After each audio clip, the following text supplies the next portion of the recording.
Hey you guys, happy Wednesday. I just got in town. I went to Kansas City. Some of y'all might have seen it on my videos. I literally just got back this morning. So Kansas City time is 2 hours ahead of Arizona. It's over there. I woke up at 3 in the morning so that my Uber could pick me up at 4, and then got here at like 7:30 in the morning. So that's where we're at. I'm getting some work done. I got my energy drink going and decided to snack on some salt and vinegar chips. So if you hear a little bag rustling, that is what it is. But wanted to hop on real quick for a couple of things. So love the idea of the book club stuff. So I think we are going to do that. I will, to try to keep the channel still focused on planning. And for those that don't want to be a part of the book club, my thought is that I will get the book chosen so we can start in July. We will do it the second week of July so that if you need to order the book on Amazon or if you need to download the audio version, whatever it is, it gives us enough time. And then I will put in the description a Facebook group. I'll create a private Facebook group for our book club. That way we can share and we can comment there. But the goal will be that we finish a book in July. And based on that, if we get good feedback and we all like it and we decide we want to do it, if extra people want to join, the more the merrier, then we can go into a second book, third book, so on. So let's see how it goes, right? We're not going to overcommit. We're going to just be very realistic, but at least get started somewhere. So that's number one. Number two is I wanted to share with you guys something that I'm going to do. So this process of learning to release things that I cannot control, learning to fine tune what I can control, right? Learning how to be less reactive to things that are kind of thrown my way, right? Learning how to be more effective with my time, learning how to have healthier relationships, learning how to ask questions differently, learning how to be a better self, better mom, better worker, better things, right? Like anybody that's followed me for any amount of time knows I'm really big on like personal development and personal growth. Something that I am preparing to do is I got invited to be a part of a training group. So a former client of mine turned friend, him and his wife and their amazing little boy. He gets these groups of people together and it's like performance training. So part of it is working on your professional side, like your habits and your mindset and all that good stuff. But then there's this other part where we are going to be doing a run. So he had reached out to me saying it was just weighing heavy on his heart. He felt convicted to offer me a spot and asked if he could gift that to me. And I was at a place in my goals where I said that I was going to be doing full commitment to Healing Journey. And therefore, anything that was brought my way, that I would just use a lot of prayer in my day-to-day life and conviction. And if it felt right, then that's what I was going to do because I knew that it was God placing something in my path for this next leg of the journey of my life, whatever that's going to entail, right? Because I don't know the future. But anyway, so I said yes to this opportunity. So September 14th through the 16th, there will be a trip to Mount Zion. We are going to be doing a 23-mile run. So September 15th, we get there the 14th. The 15th is the actual 23-mile run. And then September 16th, we kind of unwind, and then we're going to head home. Y'all, I have never ran that much in my whole life, ever in my whole life. But I am going to trust this process, and I am going to continue just on this journey of healing so that I no longer, and I use this word, and I don't mean it in an exaggerated way. I just don't want to be bonded. I don't want to have that bondage and that weight tied down to me for just a lot of things that, my past life. It was just, there was a lot, and you don't realize it until you're out of it. And then things are put into perspective and hindsight. And then you just kind of, it all unravels. And the more that you educate yourself and the more that you learn and the more that you grow, the more you realize things for what they are. And I am just ready to love myself a little bit better than I ever have in my whole life. I started off being a mom at 16, got pregnant with my oldest son at 16, had him at 17, my daughter at 18, had her at 19, pregnant with Hayden at 20, had him at 21. And then I have my other kids, right? So I've always been living life for other people. I've always So it's almost because that's been a part of my life for so long that it's ingrained to where it's really hard to love yourself, because you, out of natural wiring, you just love and want to care for other people first. And you're willing to often sacrifice yourself, sacrifice just your being, because you're so desperate for acceptance and love of others. And so I'm really learning, and I'm really working on being okay with being by myself and seeing that I am a really great person, that it's not just make believe, right? That I am a legitimate, amazing, freaking awesome person. And I am happy with that result. I'm happy with saying that. I don't feel guilty for it. I don't feel like I'm lying. I know, and I'm learning every day a little more and more what I bring to the table. And it further solidifies that I just have a really good heart, and that I'm okay with that. And I'm not going to feel guilty anymore. And I'm not going to feel as if I am lying about it, because I just know I'm not. So what I'm going to start doing lately, and it's been probably the last, I don't know, maybe the last 3 to 4 months, I find myself that there's these certain relationships that I have in my life.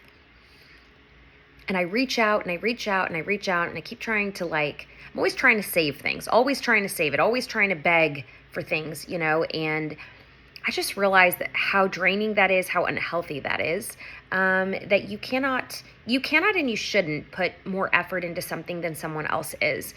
I do believe that many people are not necessarily, they haven't learned the skill set yet to be able to improve themselves. So I think that there's this fine balance where you can be supportive of others if they want to commit, that they want to have a better friendship with you, or a better relationship with you, or better communication with you, a peer at work, whatever it is. I think there has to still be this empathetic understanding that sometimes you might be further along in your healing process, or you might be a different type of communicator, or you might have learned something and you're a little ahead of the game, or hell, maybe you're behind in the game, right? But it's that understanding that if somebody's willingness is there, then accept that as an olive branch, and try to be understanding with that. Don't necessarily always be so all or nothing, because sometimes when you're learning to be a better person, and be a better communicator and just be better in different areas of your life, I find it to be that oftentimes it feels a little awkward. Like, I describe it as I feel like an odd duck, like just kind of like, or like a Great Dane puppy, where the body and the skin don't quite fit yet, but you know that you're a Great Dane, you know you're supposed to grow big and strong, but you're still kind of in this like waddling stage, if you will. And so over the last several months, something that I have really just come to grasp, because I keep hearing myself saying it, and I say it on enough frequency that it's really starting to be validated and sink into my mindset, is this: I want to have friendships. I want to have very intentional and healthy friendships and relationships in my life. And if they're not going to be healthy, I don't want them anymore. And I don't want them anymore because if I'm going to work really hard to continue being the healthiest and best version of myself, then I want that reciprocated back. I'm no longer going to stay comfortable with people not striving for that too. So, for example, and I just posted this on my Facebook page earlier today, was, there was this quote by Jay Shetty, and it references, it doesn't matter how much you love someone or like someone, if it's not healthy, like it's not going to work, right? Like the communication piece. And so for July, I'm giving myself kind of, so y'all know me, anybody that knows me, I need kind of like a mental, like, I got to get prepared for what's ahead. But I'm giving myself until July. So I'm going to start it off in July, more than likely after July 4th weekend. So probably July 5th is what I'm looking at. I looked at my calendar today. But I have thousands of people on my social media platforms.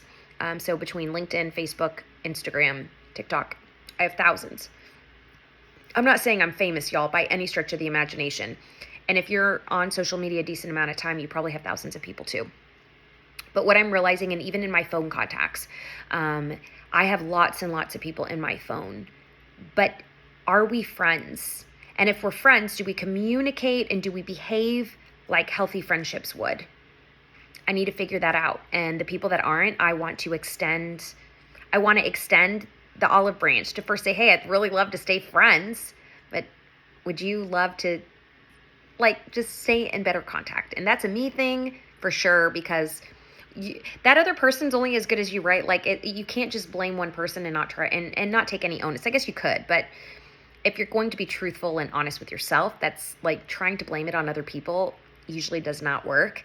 And I find it funny that sometimes people try to blame somebody so much for stuff that they take no accountability, that then there's this certain threshold that it makes it so unrealistic because it can't always be somebody else. So try to take some onus, right?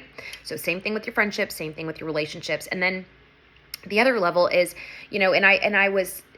this happened, I think it was a couple months ago. I had communication with somebody, and I've been really, really torn because it's somebody that I love. Like, I really, really love this person. Shockingly so. It's kind of been like that in itself is something, but I love them, right? And I keep trying to make amends, and not keep, because I'm not doing it anymore, but I kept trying to salvage it, right? I kept trying to fight for it because I really, really, it was an important relationship to me, and I really wanted to fight for it. But this person's actions, they don't want to fight for it. And for whatever reason, I think God has certain ways of making things happen the way they do. But the way the conversation went down, it ended up being an in-person conversation. But just the way that it went down, it just solidified to me that, what I was of the impression that the relationship wasn't. And that the feelings that were had, we just had two different sets of feelings, which means kind of have two different sets of values, and that's okay. There's nothing wrong with that, but that it wasn't going to continue working for me, because what I'm not going to do is I'm not going to continue begging somebody to love me anymore. I've done that for way too long in my life, and I'm just not going to continue begging people to love me anymore. I'm just not. So what I've decided is, if I have a contact in my phone, for example, or if they're on social media, I'm going to reach out first, because I believe that how's anybody going to know, right? You don't know what you don't know. And so, but being able to reach out, because if we're acquaintances, I want to stay acquaintances, but there needs to be some communication and kind of checking in on each other from time to time, a better job of that if we're going to be acquaintances. That conversation I had, not long ago, something like I went back and I dissected it, and I remember talking to my coach about it. And I just said, the way that I'm treated by this person, my friends don't treat me like that. But this person says that they're supposedly my friend. That doesn't make sense to my brain. Doesn't make sense logically to me. Doesn't make sense.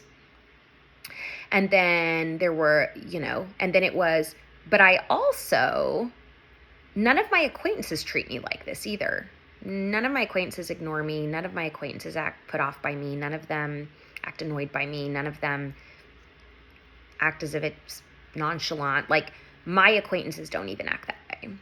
And so, and I don't want that, because if the person's saying that we're friends, then there has to be some kind of threshold, or else then stop calling me your friend. I'm just not your friend. I'm just nothing to you. And that's okay. But let's be honest about what I am, right? And then that way I can be honest about what you are to me. And it really allowed some freedom and some room for me to breathe, because all of a sudden I realized I'm going to stop trying to force someone to love me. And in this case, not only try to force somebody to love me, but I'm also going to stop trying to force somebody to even like me or want to be in the same room with me. Shouldn't be that annoying, I promise. And I have a lot of people that enjoy my company. I have a lot of friends and stuff, and I love being around people too. So I think the more that you gain reassurance in who you are and self-confidence in who you are, all of a sudden you start realizing, wait a second, something's not quite right in this situation. And so, for July, that's what I'm going to do. So that is the next massive step. So outside of training for this 23-mile run for September that started last week, I am very much going to start just looking through my phone book and looking through my contacts, and I'm going to start dwindling people down. I am going to start being absolutely okay that I'm not going to have a lot of people on there, and I really will, because I have thousands. So I'm still going to be left with thousands, just less thousands. But at least I know that the people that I'm connecting with, we all have intention, that we want to stay connected, that we see value in each other, that we might not have known each other, but we want to get to know each other better. And that, I think, ties into having healthier relationships.